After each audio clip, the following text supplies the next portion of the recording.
გადავალთ ძალიან მნიშვნელოვან თემაზე, ფსიქოონკოლოგიაზე. ეს არის მიმართულება, რომელიც ძალიან სწრაფად ვითარდება მსოფლიოში და სულ უფრო მნიშვნელოვან როლს თამაშობს ონკოლოგიურ პაციენტებში.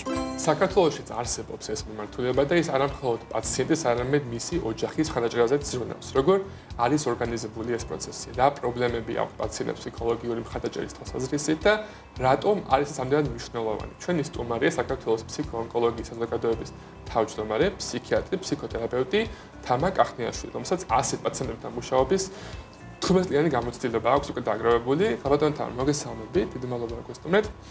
პირველ რიგში რომ შევეხოთ ამ შეიძლება უცნობ თემას ბევრისთვის, რომ არსებობს ფსიქოონკოლოგიის ცალკეული დარგი, რა მნიშვნელობა აქვს ამ დარგს და რა დახმარებას უწევთ პაციენტებს, როცა მათ ონკოლოგიური დიაგნოზი უდგინდებათ. მოგესალმებით, მიხარია თქვენს გადაცემაში სტუმრობა, იმიტომ რომ ძალიან მნიშვნელოვანი და საინტერესო გადაცემა გაქვთ და მიხარია რომ ისეთი მნიშვნელოვანი თემების გაშუქებით ხართ დაკავებული, თუნდაც როგორც არის ფსიქოონკოლოგია.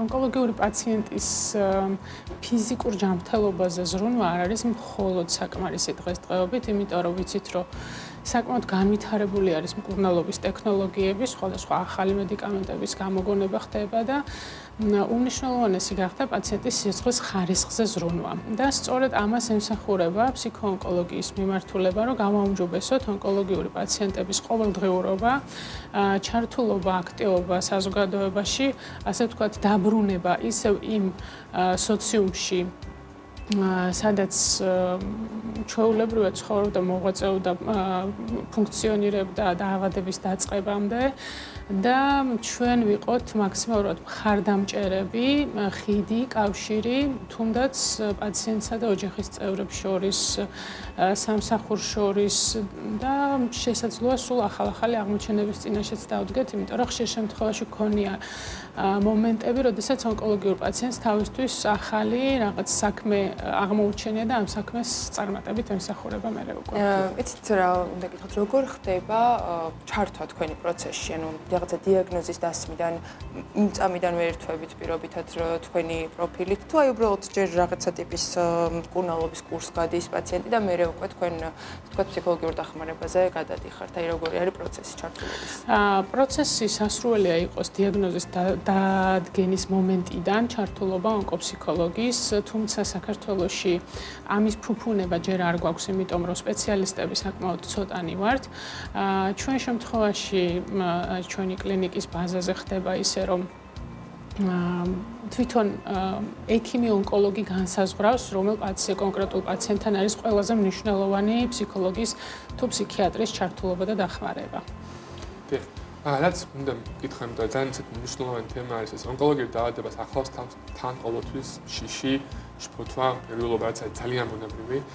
ამ ყველაფერს მართვა რთულია და ასევე რთულია ამ პაციენტებში მართვა, იმიტომ რომ თქვათ ფსიქიატრიული მედიკამენტები, რომლებიც შეიძლება მიიღოს სხვა პაციენტმა, ქიმიოთერაპიის ფონზე მაგალითად შეიძლება არ იყოს ხელსაყრელი, ან არ იყოს დაშვებულიც კი ურთიერთქმედების გამხვა ამ მედიკამენტებს შორის. როგორ იცვლება აი ფსიქიატრიის დარგი ამ პაციენტებთან მიმართებაში? ძალიან დიდი მადლობა კარგი შეკითხვისთვის, იმიტომ რომ ძალიან მნიშვნელოვანი შეკითხვა. ვინაიდან ონკოლოგიურ პაციენტებს სჭირდებათ ხშირად ქიმიოთერაპიული, იმუნოთერაპიული მკურნალობის პროცესები და ეს საკმაოდ რთული გადასატანია ორგანიზმისთვის და თან დართული არის ამ შემთხვევაში ან დეპრესიის, ან ძლიერ გამოხატული შფოთვის პრობლემები, ფაქტის წინაშე ვდგებით ხოლმე, რომ რიგ შემთხვევაში საჭიროა მედიკამენტების დანიშვნა. მედიკამენტების დანიშვნა უნდა მოხდეს სიფრთხილით, აუცილებლად ფსიქიატრი ნიშნავს მედიკამენტს და აუცილებლად ონკოლოგიის სპეციფიკის ცოდნით. რატო? იმიტომ რომ შესაძლებელია მოხდეს მედიკამენტების ურთიერთქმედება და ამან კიდევ უარყოფითი გავლენა მოახდინოს პაციენტის ფიზიკური ჯანმრთელობის მდგომარეობა გააუარესოს. ძირითადად ისინი ყოველთვის ამაყობენ ხოლმე, როდესაც არიან მხნეთ და ამას ხშირად უსწავლენ, რომ მე ყოველთვის იმედიანად ვარ. აი თქვენს გამოცდილებაში როგორ არის ხოლმე ეს განაწილებული? როგორ ალბათ ხდებათ ყველანაირი ტიპის პაციენტი. აი რა არის თქვენი გამოცდილება და ყოფილად თუ არის შემთხვევა, რომ თქვენი ჩართულობით რაღაცები შეიცვალა? თქვენ ძირითადად სიუჟეტებში გყავთ ალბათ ის პაციენტები, რომლებიც წარმოადგენენ კონკრეტულ პაციენტთა კავშირებს, ორგანიზაციებს. ანუ აქამდე რომ მოვიდეს პაციენტი, მას სჭირდება კიდევ დამატებითი გამოცდილება, რომ მიიღოს უკვე ეს მხნეობა და სხვას გადასდოს და გაუზიაროს. მაგრამ სანამ აქამდე მივა, მანამდე არის ხოლმე ეს დაავადების გაგების შიში, გააზრება, რა იქნება, მომავალი იცვლება, რა მეშველება პირველ რიგში, რა ეშველება ჩემს შვილებს, რა იქნება ანუ გაურკვევლობის განცდა, თანხლების სევდით, რომელიც ხშირ შემთხვევაში გადაიზრდება ხოლმე ისეთ პრობლემებში, როგორიც არის დეპრესია, როგორიც არის ძილის დარღვევა და ეს ყველაფერი თავისთავად ხელს უშლის თვითონ ონკოლოგიური დაავადების, ძირითადი დაავადების მკურნალობის პროცესსაც. აი თუნდაც პოსტოპერაციული გამოჯანმრთელების პროცესი გაცილებით შეიძლება გართულდეს იმ შემთხვევაში, თუ ადამიანს აქვს თანხლები დეპრესია, ვიდრე უფრო ჯანმრთელი ფსიქოემოციური მდგომარეობით პაციენტს. დიახ, რაც საინტერესოა ჩვენთვის არის რა სტადიებს გადიან ონკოლოგიური პაციენტები, შემდეგაც გაიგებენ თავიანთ დიაგნოზს. საქართველოში, ზოგიერთ ქვეყანაშიც, ძირითადად უფრო აღმოსავლეთის ქვეყნებში არის ხოლმე დიაგნოზის დამალვა პაციენტისთვის, არ გაჟღერება, ოჯახის წევრი როგორც წესი შედის ხოლმე ონკოლოგთან და თხოვს, რომ აი ამან არაფერი არ უნდა იცოდეს, ვერ გადაიტანს. მინდა გითხრათ, რომ ეს არასწორი მიდგომა, იმიტომ რომ ყველა ადამიანს გადააქვს ეს დიაგნოზი, შეიძლება გარკვეული შფოთვა და მღელვარება წამოვიდეს და პირველი დღეები იყოს ცოტა ფსიქოემოციურად გაუწონასწორებელი ადამიანი ძილით დაერყვეს, მაგრამ მერწმუნეთ, რომ ეს ჯობია, იცოდეს თავისი დაავადების შესახებ, როგორ მოუაროს საკუთარ თავს, იმიტომ რომ გაცილებით მარტივად მიდის მერე ექიმთან ურთიერთობის, მკურნალობის პროცესი, კვების პროცესი, ანუ კვების საკითხებიც მოსაწესრიგებელია ხოლმე ონკოლოგიაში, ყველა საკვები უკვე აღარ არის მისაღები და თავსებადი აი ამ დაავადების მკურნალობის პროცესში. და ყველაზე მთავარი, როდესაც პაციენტი მიდის და მკურნალობას იტარებს იმ დაწესებულებაში ფილტვების ანთების დიაგნოზით, ეს ძალიან არასწორია, იმიტომ რომ ყველა გარშემო მკურნალობს ონკოლოგიას და რა თქმა უნდა, უფრო მეტი შიში და შფოთვა უჩნდება, რომ ესე იგი ისეთი რამე სჭირს, რაც შეიძლება რომ არ უთხრან და რის გამოც მას უმალავენ ამ დაავადების დიაგნოზს. ამიტომ მიდგომა პაციენტებს სჭირდება ძალიან განსხვავებული და ერთმნიშვნელოვნად არ უნდა დავუმალოთ დიაგნოზი. შეიძლება მაშინათვე არ უთხრათ, შეიძლება მძიმე ფორმით არ უთხრათ, თქმის პროცესს ძალიან დიდი მნიშვნელობა აქვს და აი ამიტომ ყველა ნიუანსი არის გასათვალისწინებელი მკურნალობის პროცესში, რომ მათი ცხოვრების ხარისხი გავაუმჯობესოთ და ყველაზე მნიშვნელოვანი ეტაპი, რადგან ეტაპები ვახსენეთ, ეს არის დაავადების მიღების და გაგების პროცესი, ანუ დიაგნოზის მიღების.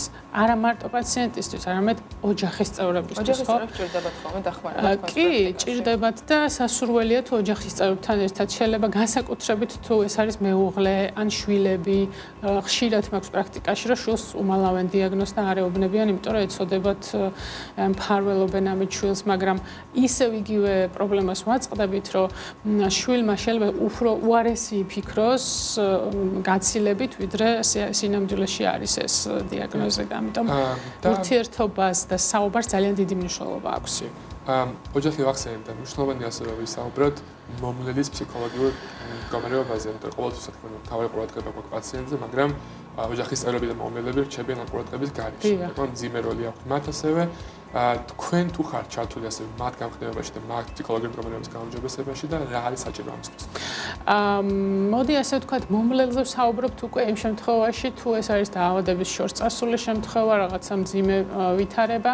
ძირითადად მომლელები არ ჭირდებათ ხოლმე, იმიტომ რომ როგორც წესი თვითონ უვლიან თავის თავს და აქტიურები და ჩართულები არიან ყოველდღიურ საზოგადოებრივ. მე მყოლია პაციენტები და არც თუ ცოტა, რომელიც გადასხმიდან მიდის სამსახურში პირდაპირ იმავე დღეს. აი ამ შემთხვევაში, როდესაც უკვე ძალიან შორს წასული ან ცუდი დიაგნოზია ისეთი არაკეთილ საიმედო გამოსავლებით. Რა თქმა უნდა, მომლელი ძალიან სერიოზულ სტრესს განიცდის და ჩვენ უნდა ვიზრუნოთ იმაზე, რომ ამ ადამიანს ყავდეს ან შემცვლელი, ან ვიმუშაოთ იმაზე, რომ მან მისთვის ცოტა ესეთი თავისუფალი დრო გამოყოს, სადაც შეძლებს საკუთარი თავის აღდგენას, ძალების აღდგენას, რეაბილიტაციას. ანუ ეს არ ნიშნავს მსხვერპლ შეწირვას. უმეტეს მადლობა. ძალიან დიდი მადლობა. ძალიან მნიშვნელოვან თემაზე ვისაუბრეთ და წარმატებას გისურვებთ. მადლობა თქვენ. ბევრი ონკოლოგიური პაციენტს რომ რადგან ეს დარგი არსებობს და არსებობს ამ ხრივ დახმარებას მიღება, რომ მიმართონ ამგვარი სპეციალისტებს, რომ თუ ჭირდება ფსიქოლოგიური დახმარება, არ იყვნენ არ დაიმალონ და ეს მიიღონ რა შეიძლება. ძალიან დიდი მადლობა და მადლობა თქვენ, რომ აი ასეთ მნიშვნელოვან და საინტერესო თემებს აშუქებთ. მადლობა დიდი.